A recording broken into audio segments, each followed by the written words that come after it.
मुख्यमंत्री पुष्कर सिंह धामी ने गुरुग्राम में आयोजित AWPL के भव्य विजय पर्व कार्यक्रम में शिरकत की। इस दौरान उन्होंने डायरेक्ट सेलिंग मॉडल को आत्मनिर्भर भारत का सशक्त माध्यम बताते हुए युवाओं को जॉब सीकर से जॉब क्रिएटर बनने की दिशा में आगे बढ़ने का आह्वान किया। मुख्यमंत्री ने कहा कि AWPL के इस कार्यक्रम में उन प्रतिभाशाली और परिश्रमी साथियों को सम्मानित किया जा रहा है जिन्होंने अपने समर्पण और मेहनत से सफलता के नए आयाम स्थापित किए। इस दौरान उन्होंने कहा कि AWPL डायरेक्ट सेलिंग मॉडल के माध्यम से अपने उत्पाद सीधे उपभोक्ताओं तक पहुंचा रहे हैं, जिससे एक ओर ग्राहकों को गुणवत्तापूर्ण उत्पाद मिल रहे हैं और दूसरी ओर लोगों को आत्मनिर्भर बनने का अवसर प्राप्त हो रहा है। मुख्यमंत्री धामी ने कहा कि पर्यटन, ऊर्जा और कनेक्टिविटी के क्षेत्र में उत्तराखंड में उल्लेखनीय प्रगति हुई है, जिससे स्थानीय रोजगार बढ़ा है। उन्होंने सभी से विकसित उत्तराखंड और आत्मनिर्भर भारत के निर्माण में सक्रिय योगदान देने का आह्वान किया। वह असल शिक्षा नीति अब देश को प्राप्त हुई है, हमारे छात्र छात्राओं को प्राप्त हुई है। मुझे पूरा विश्वास है कि आज़ादी के अमृतकाल में नए भारत के निर्माण और सामर्थ्य को सार्थक करने में नई शिक्षा नीति का बहुत महत्वपूर्ण योगदान रहेगा, महत्वपूर्ण भूमिका रहेगी। इस शिक्षा नीति में जहां मातृभाषा और क्षेत्रीय भाषाओं के प्रयोग पर विशेष बल दिया गया है, वहीं एक और कदम देश के सर्वांगीण विकास के लिए भी यह सहायक सिद्ध होगी। वहीं देश की एकता को एक सूत्र में पिरोने का काम भी नई शिक्षा नीति के माध्यम से होगा। माननीय प्रधानमंत्री जी के नेतृत्व में कौशल विकास अभियान के तहत युवा भारत, नया भारत लगातार उसका प्रोत्साहन हो रहा है। आज दुनिया का कोई भी फील्ड हो, भारत की पहचान 2014 से पहले एक दब्बू भारत के रूप में, पिछलग्गू भारत के रूप में। आपको बता दें कि मुख्यमंत्री धामी रविवार को हरियाणा के गुरुग्राम में AWPL कंपनी के विजय पर्व कार्यक्रम में संबोधित कर रहे थे। उन्होंने डायरेक्ट सेलिंग मॉडल को आत्मनिर्भर भारत का सशक्त माध्यम बताया। मुख्यमंत्री ने कहा कि नरेंद्र मोदी के नेतृत्व में देश में युवाओं को जॉब सीकर के बजाय जॉब क्रिएटर बनने के लिए प्रेरित किया जा रहा है। धामी ने मातृशक्ति की भागीदारी पर विशेष जोर देते हुए कहा कि महिलाएं इस माध्यम से आर्थिक रूप से आत्मनिर्भर बन रही हैं और समाज में अपनी पहचान मजबूत कर रही है। मुख्यमंत्री ने उत्तराखंड में विकास के आंकड़े साझा करते हुए बताया कि राज्य में निवेश स्टार्टअप उद्योगों की संख्या में तेजी से वृद्धि हुई।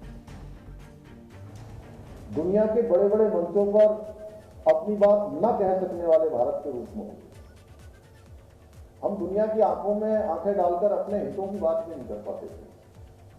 आज भारत दुनिया के हर क्षेत्र में दुनिया का नेतृत्व कर सकता है, दुनिया को लीडरशिप दे सकता है, दुनिया को राह दिखा सकता है, चाहे कोई फील्ड हो। हर फील्ड में आज भारत की बात को गंभीरता से लिया जा रहा है।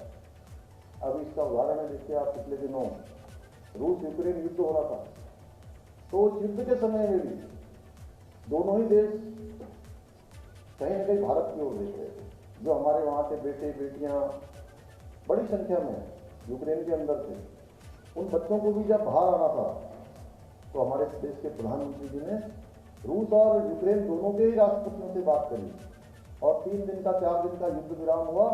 सारे के सारे बच्चे वहां से बाहर निकले।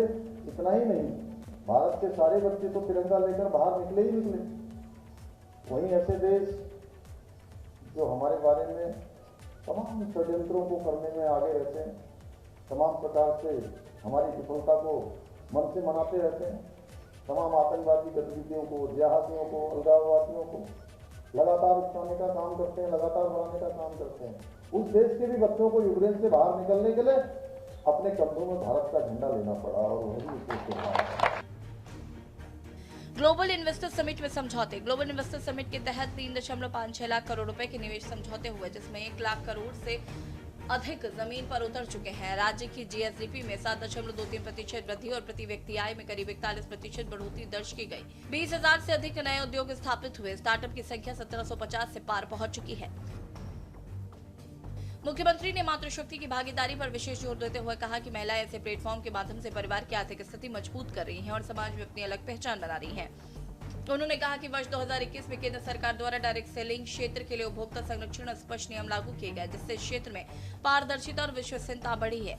सीएम धामी ने कहा कि प्रधानमंत्री के रिफॉर्म, परफॉर्म और ट्रांसफॉर्म विजन के चलते देश में निवेश, इंफ्रास्ट्रक्चर, शिक्षा, स्वास्थ्य और महिला सशक्तिकरण के क्षेत्र में बड़े बदलाव हुए। उन्होंने startup India, vocal for local, make in India, skill India और डिजिटल इंडिया जैसी पहलों को उल्लेख करते हुए कहा कि भारत तेजी से आत्मनिर्भरता की ओर बढ़ रहा है और विश्व का तीसरा सबसे बड़ा स्टार्टअप इकोसिस्टम बन चुका है। निश्चित रूप से मुख्यमंत्री पुष्कर सिंह धामी का ये संबोधन केवल एक कंपनी के कार्यक्रम तक सीमित नहीं था, बल्कि ये विकसित उत्तराखंड और आत्मनिर्भर भारत के उस रोड मैप की झलक थी जिसे धरातल पर उतारा जा रहा है। एक तरफ जहां उत्तराखंड निवेश, स्टार्टअप और मातृशक्ति के सशक्तिकरण से अपनी आर्थिक प्रगति की नई इबारत लिख रहा है, तो वहीं दूसरी ओर मुख्यमंत्री योगी आदित्यनाथ का छात्रों को दिया गया चरैवेती का मंत्र युवाओं में एक नया आत्मविश्वास फूंक रहा है। चाहे वो गुरुग्राम के मंच से जॉब क्रिएटर बनने का आह्वान हो या उत्तर प्रदेश के मेधावियों को सफलता के बीच संतुलन सिखाने वाली बातें, दोनों ही मुख्यमंत्रियों का लक्ष्य स्पष्ट है।